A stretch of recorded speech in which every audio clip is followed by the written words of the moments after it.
charnels. 1 Corinthiens 10, verset 18. Ils ont rejeté le Christ.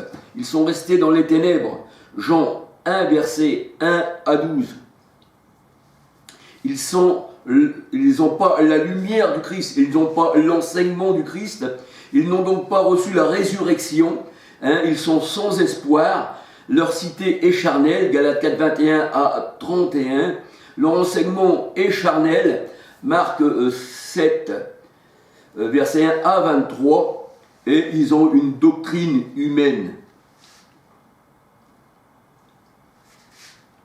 Et cet homme fort qui représente ceux qui se disent être sous la loi et qui se disent l'accomplir, eh bien c'est l'orgueil, ça représente Satan, l'adversaire que Christ a lié pour piller sa maison. C'est pour ça que le Seigneur dit, pour piller la maison d'un homme fort, il faut dire premièrement le lier. Le Seigneur dit qu'il a lié les hommes dans le péché. C'est pour ça que le Seigneur disait à Pierre, voici tu auras ces clés, Pierre, et ce que tu délieras sera délié, et ce que tu vas lier sera lié. Voyez-vous? Donc il faut lier l'homme fort, celui qui se dit supérieur aux autres. Et le Seigneur a dit, j'ai lié cet homme fort, je suis rentré dans sa maison, et sa maison je l'ai détruit, j'ai tout pillé. Alléluia. Donc l'homme fort représente la maison que le Seigneur a pillée. C'est-à-dire les pharisiens et tous ceux qui se disent sous la loi, tous les moqueurs. Marc 3, verset 22 à 30. Marc 3, verset 22 à 30. Marc 3, verset 25 à 27. L'homme fort, il fallait que le Seigneur, il rentre dans sa maison, et pour cela, il fallait qu'il le lie et qu'il le jette au feu, comme l'herbe. L'homme fort est celui qui se croit puissant, qui est sans Christ, qui n'a pas besoin de Christ, qui veut rester sous la loi. Et Christ est monté, bien c'est sûr, sur ce bois maudit, la parole de Dieu nous dit, parce que la croix représente le monde. Le Seigneur il disait que vous aurez des tribulations dans le monde, et celui qui veut me suivre portera sa croix. Et là, le Seigneur, il est monté à la croix, il s'est fait malédiction pour nous, parce que la malédiction, c'était, la loi. La loi était bonne, était sainte, mais les hommes ne pouvaient pas accomplir, et de ce fait, la loi devenait une malédiction pour l'homme, parce qu'il était incapable de l'accomplir. Et là, on voit qu'il y a des hommes qui veulent rester sous la loi. Ce sont des hommes forts, parce qu'ils se sont capables de l'accomplir, mais là, le Seigneur, il dit qu'il est rentré dans la maison de l'homme qui se croyait fort, il l'a lié, et il lui a pris tous ses biens. Alléluia. Marc 3, 22 à 30, Marc 3, 25 à 27, Ésaïe 49, versets 25-26. Matthieu 18, 18. Alors, c'est pour ça que le Seigneur, il dit, il fallait lier cet homme-là et le jeter au feu. Alléluia. Matthieu 18, verset 18. Matthieu 3, verset 27. En fait, le Seigneur Jésus-Christ a choisi les choses. Le Seigneur Jésus-Christ a choisi les choses faibles dans le monde pour confondre les fortes. 1 Corinthiens 1, verset 27 à 31. Afin que personne ne se glorifie. Alléluia. Ben oui, on est faible. On peut se glorifier qu'en Christ. Alléluia. Si le Seigneur est en nous, alors on est fort. Mais de nous-mêmes, la chair est faible, l'esprit est bien disposé. Mais ça veut dire que le Seigneur, il a choisi dans ce monde des choses faibles pour confondre les forts, pour confondre ceux qui se disent forts, qui n'ont pas besoin du Christ. Eux, nous, la loi, on est capable de l'accomplir sans toi. Alors que le Seigneur, il dit, tu n'es rien. Parce que sans Christ, on n'est rien dans le monde. Alléluia. Nous sommes sans Dieu dans le monde. Et Paul nous parle de l'homme fort, de l'orgueil. Et Paul se désigne lui-même comme étant un faible. Et il se réjouit de ses faiblesses. Et il dit, quand je suis faible, alors c'est là que je suis fort. Parce que quand tu te reconnais faible devant le Seigneur, c'est là que tu es fort, c'est là que tu dis, Seigneur, je suis faible, viens à mon aide, Seigneur. Et quand le Seigneur vient à ton aide, c'est là que tu es fort, alléluia. Viens à mon aide, Seigneur, je suis faible, je ne suis qu'un homme, j'ai besoin de toi, Seigneur. Je ne peux pas me sauver moi-même, je ne peux rien faire de moi-même, Seigneur, si tu n'es pas avec moi, Seigneur. C'est pour ça que la parole de Dieu nous dit que tous les apôtres, les disciples, ils disaient toujours au nom du Christ. Je refais récessible, les morts retrouvent la vue, au nom du Christ. Dieu par Jésus-Christ, alléluia. Si on a Dieu par Jésus-Christ et que Christ vit en nous, c'est plus nous qui vivons, c'est plus notre chair est morte. Regardez-vous, mort, le Seigneur est dit au péché, mais revivez avec le Christ, alléluia. Donc on regarde à notre faiblesse, qui est son espoir, mais avec Christ, on reprend de l'espoir, alléluia. Et Paul disait, quand je suis faible, c'est alors là que je suis fort, alléluia. Je laisse ma nature humaine, ma faiblesse, dans les mains de Christ, et il me donne sa force. 2 Corinthiens 12, versets 7 à 10. 2 Corinthiens 12, versets 7 à 10. Et il ne faut pas être au-dessus de Christ et des autres, parce que c'est un sujet d'orgueil. 1 Corinthiens 12, verset 7. Et c'est pour ça qu'on voit que tous ces gens-là qui se disent forts, je serai semblable au Très-Haut, parce que ma propre force, je suis un Dieu, je serai Dieu. Ézéchiel 28, verset 2, j'ai dit en mon cœur, je suis Dieu, je suis fort, c'est moi Dieu, c'est moi, je monterai au-dessus de l'assemblée de Dieu. Et l'assemblée de Dieu, c'est Hébreux 12, 18 à 24, la nouvelle Jérusalem, le cœur des anges, dont Jésus est médiateur, alléluia. Je serai semblable à Dieu. Et on voit que Jean-Baptiste, le dernier prophète de la loi, parce que la loi, fallait qu'elle disparaisse. Il faut que moi je diminue et que toi tu grandisses, Seigneur.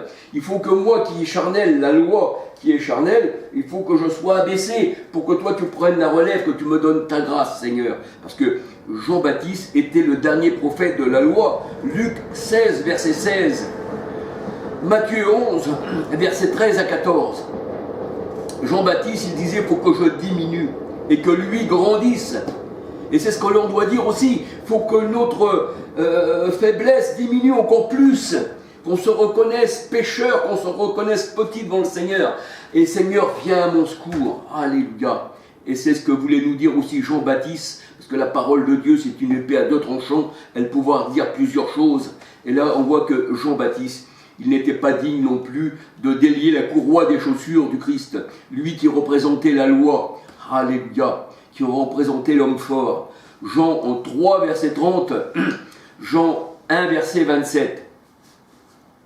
Et la parole de Dieu nous dit que celui qui vient du ciel, c'est-à-dire le Christ, il est au-dessus de tous. Il faut dire, Seigneur, c'est toi qui es au-dessus de nous tous. Nous, on ne sommes rien, Seigneur. Mais nous sommes en bas, nous sommes faibles, nous sommes à ras de terre, Seigneur. On est abaissé, Seigneur. Relève-nous, mon Dieu. Et le Seigneur, il vient et il t'élève. Il t'élève avec lui dans les cieux, alléluia, qui représente une position élevée. Philippiens 2,7, alléluia. Philippiens 2,6, 7. Christ est au-dessus de tous, la parole de Dieu nous dit. C'est pour ça qu'il faut qu'on lève les yeux dans les hauteurs où Christ se trouve. Jean 3, verset 31, 32. Jean 3, verset 31, 32. Jean 3, 31. Jean 3, 31, 32. C'est en reconnaissant notre faiblesse et notre incapable de faire de nous-mêmes qu'on ne peut faire aucune bonne chose de nous-mêmes et bien qu'on plaît au Seigneur. Et c'est là qu'il vient en aide à notre faiblesse. C'est là qu'il vient nous relever. Le Seigneur, il vient, il combat pour toi après, alléluia. Mais si tu dis que tu es fort, tu as donc de l'orgueil, tu es donc contre Christ, tu es donc avec la loi de dire que tu accomplis la loi, mais tu ne pourras jamais. Et là, bien sûr, tu es éloigné du Seigneur, et il ne peut pas revenir à ta faiblesse, parce que tu t'es dit que tu étais fort. C'est comme celui qui se dit qu'il n'est pas malade, le Seigneur il dit, eh bien si tu te reconnais malade, le médecin est venu pour ceux qui sont malades spirituellement, alléluia. Et si tu es malade, alors la faiblesse aussi c'est une infirmité. Il vient en aide à nos infirmités, à nos faiblesses, parce que nous sommes des handicapés, des paralytiques. On ne peut rien de nous-mêmes. Et le Seigneur, il est venu sauver les paralytiques. Il est venu ouvrir les yeux des paralytiques, les oreilles, et les a fait sauter bien comme des gazelles. Ésaïe 35, versets 4, 5, 6. Alors c'est vrai que le Seigneur, il vient en aide à notre faiblesse. C'est ce que nous dit la parole de Dieu.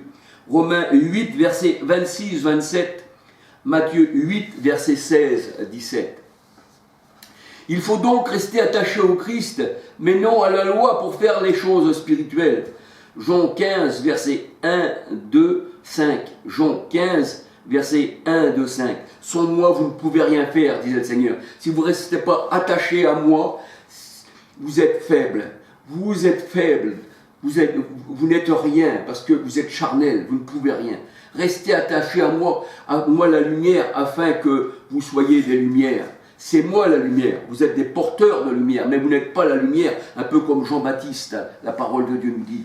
Hein, il était porteur de lumière, mais il n'était pas la lumière lui-même. Jean 1, verset 1 à 11. Et là, il faut rester attaché au Christ. C'est là que nous sommes forts. Alléluia. On ne peut rien faire de nous-mêmes, car notre force est dans Christ. Alléluia. Et il vient, dans notre faiblesse. Alléluia. Philippiens 2,13. Alléluia. Sans lui, on ne peut rien faire. Philippiens 2,13. Mais si on crie à lui, on peut tout, parce qu'il vient au secours à notre faiblesse. C'est lui qui contribue, alléluia. C'est lui qui contribue à notre faiblesse. 1 Corinthiens 12, versets 6 à 11. Parce que pourquoi nous sommes ces instruments?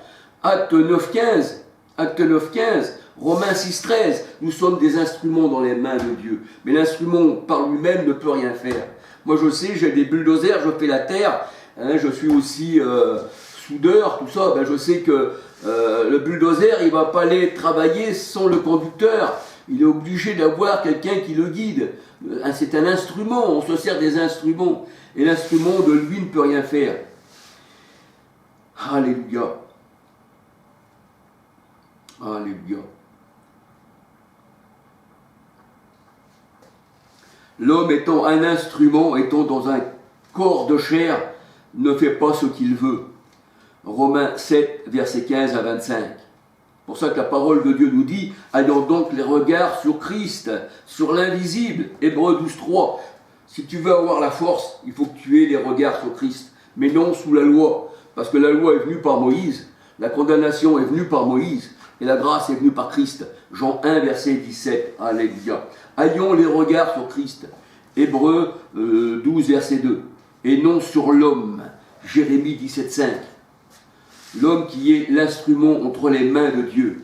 1 Corinthiens 1, verset 12. 1 Corinthiens 1, verset 12, 13.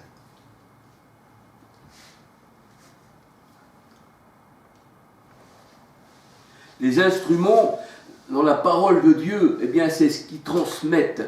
Un instrument transmet la pensée de celui qui s'en sert. Parce que si vous avez un instrument dans les mains, une voiture, eh bien, selon ta pensée, tu feras diriger ta voiture. Eh bien, nous sommes des instruments du Seigneur. Et nous avons la pensée de Christ. 1 Corinthiens 2, 16.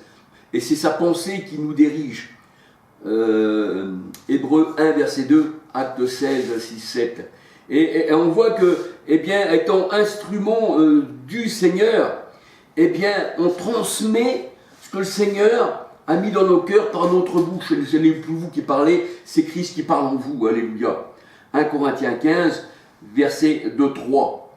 1 Corinthiens 3, verset 2 à 11. Et les apôtres se disaient des instruments. Ils disaient transmettre la parole de Dieu, la puissance de Dieu. Il leur donna le pouvoir de devenir enfants de Dieu. Il leur donna pouvoir, eh bien, d'écraser l'ennemi. Mais sans moi, vous ne pouvez rien faire, dit le Seigneur. Alléluia. Un peu comme Samson qui ne pouvait rien faire sans l'Éternel. Alléluia. C'est ce qu'on va regarder un peu plus loin. Alors il est vrai, ayons les regards sur Christ, mais pas sur les gourous, pas sur ceux qui se disent du Seigneur, mais qui ne connaissent pas la parole du Seigneur, et qui vous disent, eh bien, il faut rester sous la loi. Ces gens-là, ces faux pasteurs, eh bien, ils ne connaissent pas le Seigneur. C'est eux les hommes forts, c'est eux qui ont refusé le Christ. Ils se disent forts pour accomplir la loi, mais en réalité, pour le Seigneur, ils ne sont rien du tout. Alléluia. Eh bien, ces gens-là, c'est l'orgueil. Ils veulent surpasser le maître, être au-dessus du maître. Ils veulent, eh bien, être au-dessus de tout ce qu'on appelle Dieu. Ils veulent monter au-dessus des étoiles de l'assemblée de Dieu. Et les étoiles, Apocalypse 1:20, ce sont les anges. L'assemblée de Dieu, c'est ce qu'on appelle la Nouvelle Jérusalem, le corps du Christ, l'église du Christ. Alléluia. Ces gens-là, ils veulent monter au-dessus de tout ce qui est Dieu, mais le Seigneur il dit, je les ai mis à terre, je les ai jetés à terre et j'ai écrasé Satan. Ésaïe 14, verset 13. Ésaïe 14, verset 13, 14, 15. Ésaïe 14, verset 12, 13. L'assemblée de Dieu, Hébreux 12, verset 18 à 24. L'assemblée des premiers-nés, cœur des anges, où Jésus-Christ est le médiateur. Alléluia. Là, on voit que cet homme, le prince de Tyr, qui n'est qu'un homme, qui a été martyrisé par les nations ensuite, qui était dans le jardin d'Éden, la montagne sainte de Dieu, le Seigneur dit, je l'ai jeté en bas, et tu n'es plus rien. Et il se prenait pour un Dieu. Ézéchiel 28, verset 2, 17, 18, 19. Ézéchiel 28, verset 2, 17, 18, 19. Et je voyais Satan, l'ennemi, tomber du ciel, c'est-à-dire de sa position élevée. C'est pour ça qu'on dit il a chuté. Luc 10, 18, Apocalypse 12, verset 9. Et on voit que Pharaon et toute sa multitude, eh bien, se retrouvaient comme des arbres élevés parmi les autres arbres. Mais le Seigneur, il dit, dans ta chute, t'as emmené d'autres arbres avec toi et ils ont chuté en même temps que toi. Ézéchiel 31, verset 2 à 18. Plus haut tu montes, plus haut sera la chute. Et la parole de Dieu nous dit que nous sommes comme Christ. Parce que Christ, il est venu comme un homme. Ah oui, Philippiens 2, 6, 7, il est paru comme un homme. Christ est venu dans sa faiblesse, dans un homme.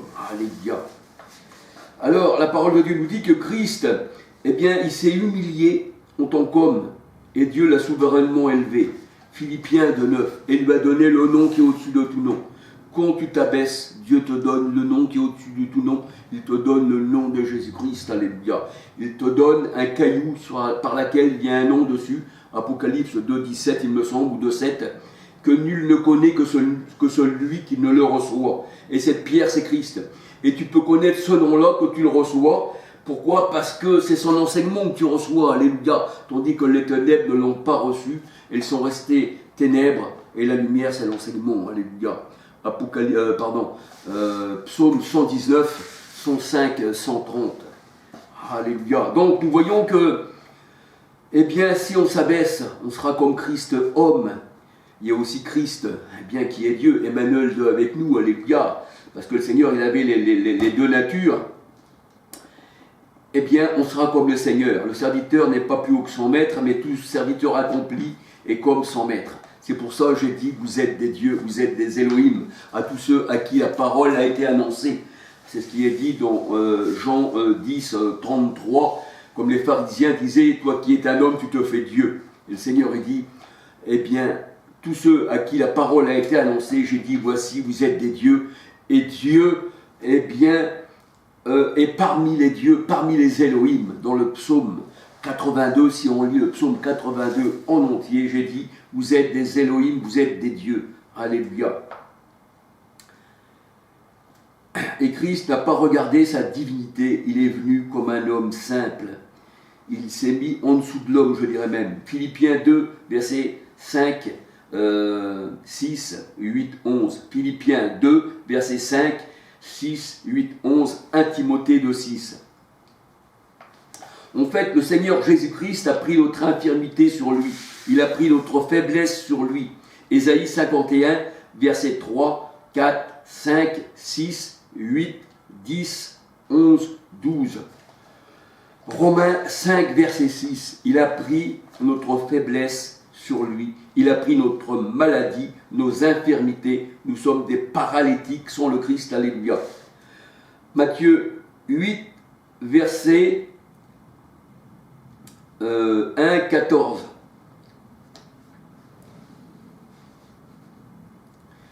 Et la parole de Dieu, elle dit qu'il est venu, eh bien, participer à nos faiblesses et il s'est donné, le Seigneur s'est donné lui-même dans sa faiblesse, c'est-à-dire dans sa chair.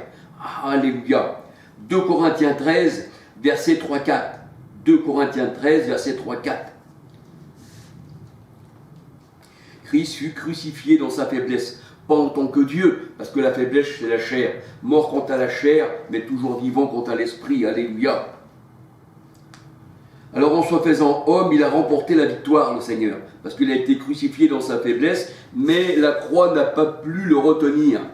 La croix était obligée on va dire, dans un sens spirituel, de le relâcher. La croix, ça représente les hommes mauvais, parce que c'est un poteau de torture que l'homme a imaginé dans son imagination, et il croyait de se débarrasser de Christ à la croix. Et c'est pour ça que la Bible a dit que Jésus a écrasé Satan, l'ennemi. Colossiens 2,14. Il a écrasé les gens de ce monde, et il a remporté la victoire pour nous, pour que nous puissions être pardonnés. La parole de Dieu nous dit, Romains 5, versets 12 à 14.